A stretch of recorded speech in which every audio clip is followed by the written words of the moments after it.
सरकार consolidated fund of India से पैसा कब विड्रॉ कर सकती है? इसके लिए पार्लियामेंट में क्या प्रोसेस है? यदि कोई प्राइवेट मेंबर ये चाहे कि हमें फला फला काम के लिए कंसोलिडेटेड फंड ऑफ इंडिया से पैसा निकालना है, तो क्या इसके लिए वो कोई सजेशन पार्लियामेंट में दे सकते हैं या केवल सरकार ही डिमांड फॉर ग्रांट पेश कर सकती है? डिमांड फॉर ग्रांट क्या है? अनुदान की मांग। सरकार यदि कोई भी खर्चा करने के लिए लोकसभा के सामने पैसे के लिए मांग करती है तो उस पर संविधान क्या कहता है? पूरी बजट की क्या प्रोसेस है? जानने के लिए देखिए हमारा संविधान का लेटेस्ट एपिसोड। नमस्कार, हमारा संविधान के इस एपिसोड में आपका बहुत बहुत स्वागत है। पिछले एपिसोड से हमने चर्चा शुरू करी कि भारत में संसद में बजट कैसे पास होता है। मैंने आपको बताया पिछले वीडियो में कि ये एक लंबी प्रक्रिया होती है। पिछले वीडियो में हमने चर्चा करी थी अनुच्छेद 112 आर्टिकल 112, जिसने बजट पास करने की पहली स्टेप पर बात की। 112 क्या कहता है कि हर फाइनेंशियल ईयर के पहले भारत के राष्ट्रपति दोनों सदनों की जॉइंट सिटिंग में एक संयुक्त बैठक बिठाकर एनुअल फाइनेंशियल स्टेटमेंट पर बात करेंगे। मैंने आपको बताया कि ये एनुअल फाइनेंशियल स्टेटमेंट जो है, इसे एक तरह से देखा जाए कि ये भाषण है राष्ट्रपति का, जिसमें वो कहते हैं कि आने वाले वित्तीय वर्ष में देश का पैसा किधर से आएगा, कहाँ से रेवेन्यू सोर्स होगा और कहाँ पे खर्च होगा, कहाँ पे व्यय होगा, कहाँ पे एक्सपेंडिचर होगा, जिसे फिर प्रैक्टिकल तौर पर फाइनेंस मिनिस्टर देश के डिटेल रूप में समझाते हैं। तो ये होगी पहला चरण या पहला स्टेप कि एनुअल फाइनेंशियल स्टेटमेंट एक तरह से स्टेटमेंट या भाषण कि किस तरीके से पैसा आने वाले वित्तीय वर्ष में खर्च किया जाएगा। लेकिन क्या स्टेटमेंट मात्र देने से बजट पारित हो जाएगा? जी नहीं, बजट पारित होने तक और भी बहुत सारी महत्वपूर्ण सीढ़ियां हैं। आइए आज देखते हैं आर्टिकल 113 और 114, अनुच्छेद 113 और 114, जो अगली स्टेप के बारे में बात करते हैं। तो बजट में जब एक बार एनुअल फाइनेंशियल स्टेटमेंट हो गया, उसके बाद आर्टिकल 113 113 क्या कहता है, हमेशा की तरह सबसे पहले पढ़ते हैं आर्टिकल 113 की भाषा, फिर इसे समझाने की कोशिश करूंगी। Article 113 reads and I quote, procedure in parliament with respect to estimates. Estimate इसमें की शब्द है। एस्टिमेट का क्या मतलब है? एस्टिमेट मतलब अनुमान। तो अनुमान को लेकर क्या प्रोसीजर है भारत के संसद में? आर्टिकल 113 सब clause 1 reads, so much of the estimates as relates to expenditure charged upon the consolidated fund of India shall not be submitted to the vote of parliament, but nothing in this clause shall be construed as preventing the discussion in either house of parliament of any of those estimates. देखिए 112 में हमने देखा था कि दो अलग अलग category थी। कुछ एक्सपेंडिचर ऐसा है, कुछ ऐसा व्यय है जिसे हम कंसोलिडेटेड फंड ऑफ इंडिया पर चार्ज करते हैं, मतलब फिक्स्ड है कि ये जो एक्सपेंडिचर है ये कंसोलिडेटेड फंड ऑफ इंडिया से आना है। तो 113 सब क्लॉज 1 112 की बात को आगे बढ़ाते हुए, उसमें ऐड करते हुए ये कहता है कि वो पैसा जो कि कंसोलिडेटेड फंड ऑफ इंडिया से चार्ज होना है, वहां से उसका खर्चा आना है। और वो कौन सा खर्चा है? वो हमने 112 में देखा कि सुप्रीम कोर्ट के जजेस की सैलरी, कंट्रोलर ऑडिटर जनरल की salary, so on and so fourth. उस मुद्दे पर, उस व्यय पर किसी भी प्रकार से संसद में वोट नहीं किया जा सकता। इसका क्या मतलब है कि यदि लोकसभा या राज्यसभा चाहे कि 112 को एक तरह से सुपरसीड कर कर हम इसको घटा दें या बढ़ा दें, तो ऐसा नहीं किया जा सकता।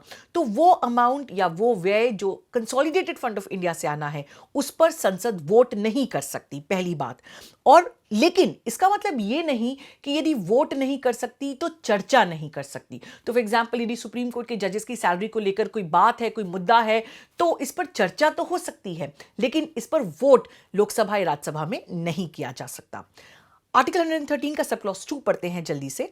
सो much of the said estimates as relates to other expenditure shall be submitted in the form of demand for grants to the House of People, and the House of People shall have power to assent or to refuse to assent to any demand or to assent to any demand subject to a reduction of the amount specified therein. अब जो पैसा consolidated fund of India से आना है उस पर सिर्फ चर्चा हो सकती है, वोट नहीं हो सकता।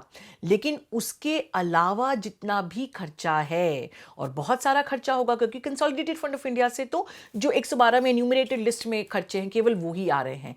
बाकी सारे खर्चे पर एक क्या पेश किया जा सकता है, एक डिमांड फॉर ग्रांट। अब डिमांड फॉर ग्रांट का क्या मतलब है? अनुदान की मांग कि हमें ये खर्चा चाहिए इन इन कामों के लिए।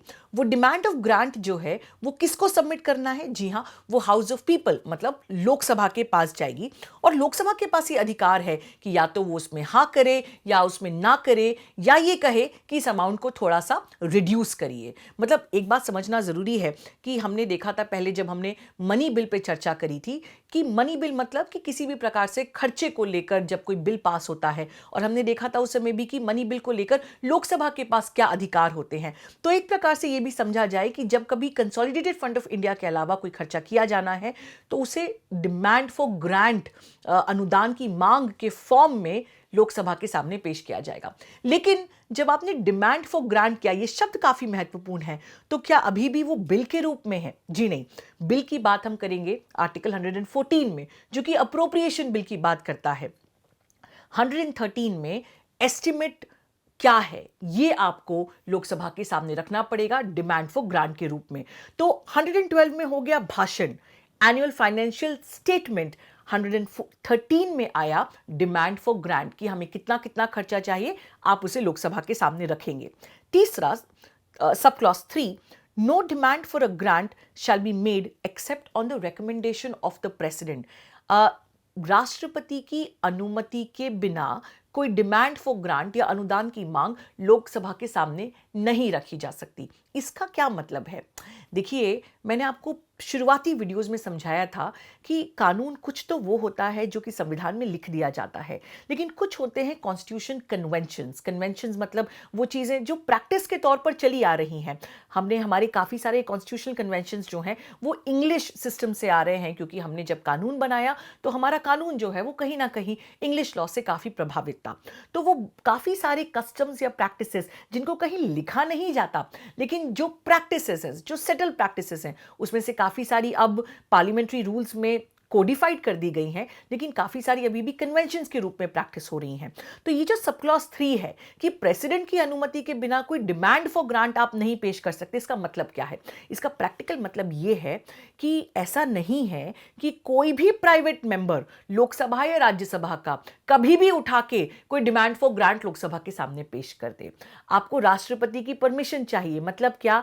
कि केवल और केवल एग्जीक्यूटिव मतलब कार्यपालिका ही एक डिमांड फॉर ग्रांट पार्लियामेंट के सामने पेश कर सकती है। ये क्यों है? ताकि ऐसा ना हो कि कोई भी मेंबर जब चाहे तब किसी ना किसी प्रकार से डिमांड करते रहे अलग अलग पैसों की। केवल सरकार जो है उसका ये अधिकार है कि सरकार बताएगी कि किस प्रकार से उसको कितना पैसा चाहिए और कहां कहां उसे खर्चा करना है। तो जब हम प्रेसिडेंट की बात कर रहे हैं, प्रैक्टिकल तौर पे एग्जीक्यूटिव सरकार ही इस प्रकार का डिमांड फॉर ग्रांट पेश करेगी, और ऑफ कोर्स उस पर राष्ट्रपति की एक औपचारिक तौर पर परमिशन होगी। ये काफी महत्वपूर्ण पॉइंट है। अब जल्दी से देखते हैं आर्टिकल 114, और फिर साथ में उस पे मैं थोड़ा सा और आपका एनालिसिस में जोड़ूंगी। आर्टिकल 114 क्या कहता है? Appropriation bill. अप्रोप्रिएशन का क्या मतलब है? विनियोग बिल। अब इसका क्या मतलब है? पहले 112 में स्टेटमेंट आ गया, भाषण आ गया, उसके बाद एस्टिमेट आ गया कि बताइए लगभग क्या खर्चा होगा। अब ये एस्टिमेट जो है ये अनुमान है। उसके बाद आपने लोकसभा में ये रख दिया कि किस प्रकार से कितना कितना खर्चा होगा। आपने इसको एक पर्टिकुलर फॉर्मेट में डिमांड फॉर ग्रांट या अनुदान की मांग करी। लेकिन पैसा लोकसभा तभी दे पाएगी जब वो पहले इसके लिए एक बिल को पारित करे। अब वो बिल क्या है, उसकी पूरी जो प्रोसीजर है उसे आर्टिकल 114 में ले डाउन कर दिया गया। क्या कहता है article 114? Appropriation bill sub clause 1, as soon as may be after the grants under Article 113 have been made by the House of the People, there shall be introduced a bill to provide for the appropriation out of the Consolidated Fund of India of all money required to meet A, the grant so made by the House of People, and B, the expenditure charged on the Consolidated Fund of India but not exceeding in any case the amount shown in the statement previously laid before the Parliament. एक appropriation bill, एक विनियोग विधेयक जो है उसे लोकसभा के सामने पेश किया जाएगा और उसके बाद उसमें यह बताया जाएगा कि कंसोलिडेटेड फंड ऑफ इंडिया से कौन कौन सा अमाउंट है जो कि चार्ज किया जाएगा 112 के अनुरूप, और कौन सा अमाउंट है जिसे डिमांड फॉर ग्रांट के सामने लोकसभा के सामने पेश किया गया है। मतलब फिर से अप्रोप्रिएशन बिल में मोटे तौर पर दो कैटेगरीज होंगी। पहला ये कि वो अमाउंट जो कंसोलिडेटेड फंड ऑफ इंडिया से आना ही आना है 112 के अनुरूप, और 113 में जो अनुदान की मांग की गई है उसमें कितना खर्चा है उसे भी अप्रोप्रिएशन बिल में जोड़ के पेश किया जाएगा। Sub clause 2, no amendment shall be proposed to any such bill in either house of parliament which will have the effect of varying the amount or altering the destination of any grant so made, or of varying the amount of any expenditure charged on the consolidated fund of India, and the decision of the person presiding as to whether an amendment is admissible under this clause shall be final. देखिए, लोकसभा या राज्यसभा में ऐसा कोई amendment appropriation bill के लिए कोई member नहीं ला सकता जिसका प्रभाव होगा कि अप्रोप्रिएशन बिल में जो अमाउंट मेंशन किया गया है, कंसोलिडेटेड फंड से क्या आना है, डिमांड फॉर ग्रांट के लिए क्या आना है, उस अमाउंट को आप चेंज नहीं कर सकते। अदरवाइज ये 112-13 में जो पूरी प्रोसेस है उसका कोई मतलब ही नहीं निकलेगा यदि एक बिल सरकार लेकर आती है और कोई भी मेंबर इस अमाउंट को रिड्यूस करने की बात करता है। तो लोकसभा के पास अधिकार होगा डिमांड फॉर ग्रांट के स्टेज पे कि वो यदि चाहे तो अमाउंट कम करवा ले। उस स्टेज पे सारे मेंबर्स डिस्कशन कर सकते हैं, अपनी बात रख सकते हैं। लेकिन जब अप्रोप्रिएशन बिल आएगा तो या तो उसे पास किया जाएगा या उसे मेजॉरिटी से, यदि उसके पास मेजॉरिटी नहीं है तो वो बिल पास नहीं हो पाएगा, एक्ट नहीं बन पाएगा। लेकिन अप्रोप्रिएशन बिल के आने के बाद कोई भी मेंबर जो है वो अमाउंट घटाने के लिए या बढ़ाने के लिए अलग से कोई अमेंडमेंट, संशोधन उस बिल में नहीं लेकर आ सकते, ताकि 112, 13, 14 की जो क्रमशः प्रोसीजर है उसे फॉलो किया जा सके। अब देखते हैं आर्टिकल 114 का सब क्लॉज 2।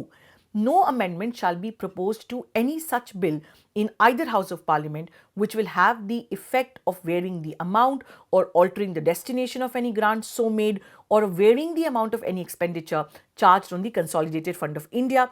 ये हमने अभी पढ़ा। इसमें दो बिंदु और हैं। देखिए, ना सिर्फ आप अमाउंट घटा सकते हैं, लेकिन ये जो शब्द है altering the destination of any grant, कि आपने 113 में डिमांड फॉर ग्रांट किया था, अनुदान की मांग करी थी, मानिएगा एक पर्टिकुलर प्रोजेक्ट के लिए, कि हम देश में जो है पूरे देश में करोड़ों लाइब्रेरियां खोलना चाहते हैं। हम चाहते हैं कि बच्चे पढ़ाई करें, जहां पे स्कूल नहीं है वहां पे भी बच्चों के लिए लाइब्रेरी होना चाहिए।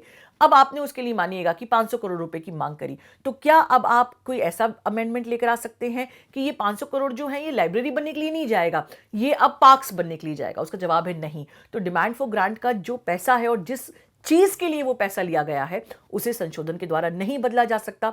अब यदि ये कोई डिस्प्यूट खड़ी होती है कि यदि कोई मेंबर जो है वो अप्रोप्रिएशन बिल लाने के समय पे कहता है कि हमें ये अमेंडमेंट पास करना है, यदि विपक्ष का कोई व्यक्ति जो है इस प्रकार का बिल लेकर आता है, अमेंडमेंट का सुझाव देता है, तो क्या वो एक्सेप्टेबल है या नहीं है, इसका डिसीजन कौन लेगा? तो आर्टिकल 112 सब क्लॉज 2 आखिरी लाइन में ये भी साफ कर देता है कि the decision of the person presiding as to whether an amendment is admissible or inadmissible under this clause shall be final। जो व्यक्ति उस सदन की प्रिसाइडिंग ऑफिसर हैं वो ये डिसाइड करेंगे। हमें पता है यदि लोकसभा है तो उस समय लोकसभा के चेयरपर्सन, या यदि चेयरपर्सन नहीं है तो उनकी एब्सेंस में जो भी लोकसभा के सामने उसके चेयर कर रहा होगा, उसको प्रिसाइड कर रहा होगा, वो डिसाइड करेंगे कि इस अमेंडमेंट को लाया जा सकता है या नहीं लाया जा सकता है 114 के सब क्लॉज 2 की कंडीशंस के अनुसार। अब देखते हैं जल्दी से सब clause 3। Subject to the provisions of Article 115 and 116, no money shall be withdrawn from the Consolidated Fund of India except under appropriation made by law passed in accordance with the provisions of this article। कि कोई भी पैसा नहीं withdraw किया जा सकता या consolidated fund of India से उस पर चार्ज नहीं किया जा सकता जब तक कि एक अप्रोप्रिएशन बिल नहीं लाया जाए।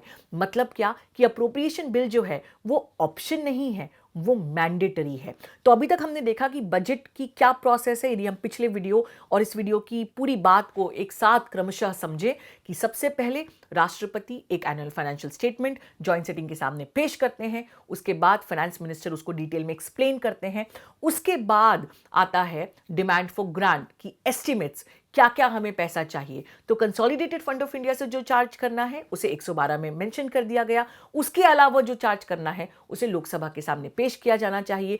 उस समय पर डिस्कशन के स्टेज पर उस अमाउंट को बढ़ाया घटाया जा सकता है। उसके बाद लाया जाएगा अप्रोप्रिएशन बिल लोकसभा के सामने, और उस समय किसी भी प्रकार से अमाउंट या उस अमाउंट की डेस्टिनेशन को चेंज नहीं किया जा सकता।